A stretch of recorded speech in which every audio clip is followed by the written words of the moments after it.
भगवान विष्णु की जय। कार्तिक मास कथा अध्याय 16।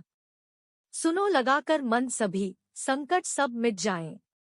कार्तिक माहात्म्य का कमल पढ़ो 16वां अध्याय। राजा पृथु ने कहा, हे नारद जी, ये तो आपने भगवान शिव की बड़ी विचित्र कथा सुनाई है। अब कृपा करके आप यह बताइए कि उस समय राहु उस पुरुष से छूटकर कहाँ गया।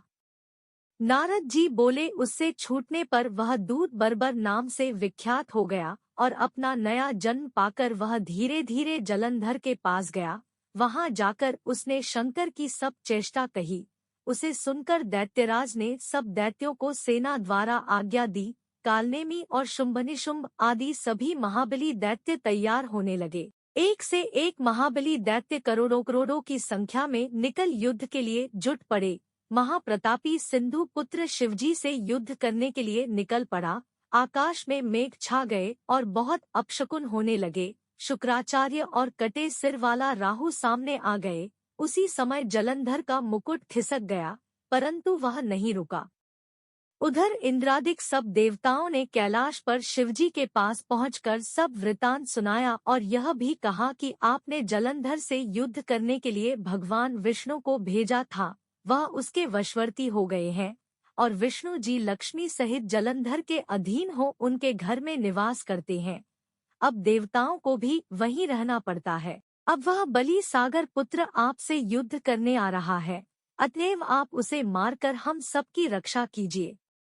यह सुनकर शंकर जी ने विष्णु जी को बुलाकर पूछा, हे ऋषिकेश, युद्ध में आपने जलंधर का संहार क्यों नहीं किया और बैकुंठ छोड़ आप उसके घर में कैसे चले गए।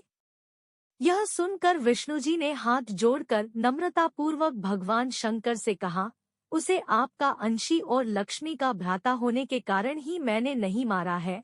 यह बड़ा वीर और देवताओं से अजय है, इसी पर मुग्ध होकर मैं उसके घर में निवास करने लगा हूँ। विष्णु जी के इन वचनों को सुनकर शंकर जी हंस पड़े। उन्होंने कहा, हे विष्णु, आप यह क्या कहते हैं। मैं उस दैत्य जलंधर को अवश्य मारूंगा। अब आप सभी देवता जलंधर को मेरे द्वारा ही मारा गया जान अपने स्थान को जाइए।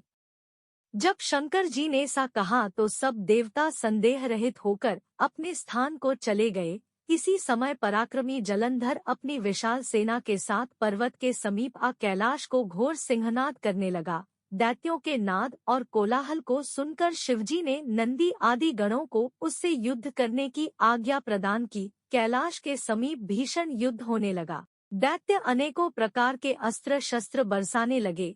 भेरी, मृदंग, शंख और वीरों तथा हाथी, घोड़ों और रथों के शब्दों से शाब्दित हो पृथ्वी कांपने लगी। युद्ध में कटकर मरे हुए हाथी, घोड़े और पैदलों का पहाड़ लग गया। रक्तमांस का कीचड़ उत्पन्न हो गया। दैत्यों के आचार्य शुक्रजी अपनी मृत संजीवनी विद्या से सब दैत्यों को जिलाने लगे। यह देखकर शिव जी के गण व्याकुल हो गए और उनके पास जाकर सारा वृतांत सुनाया।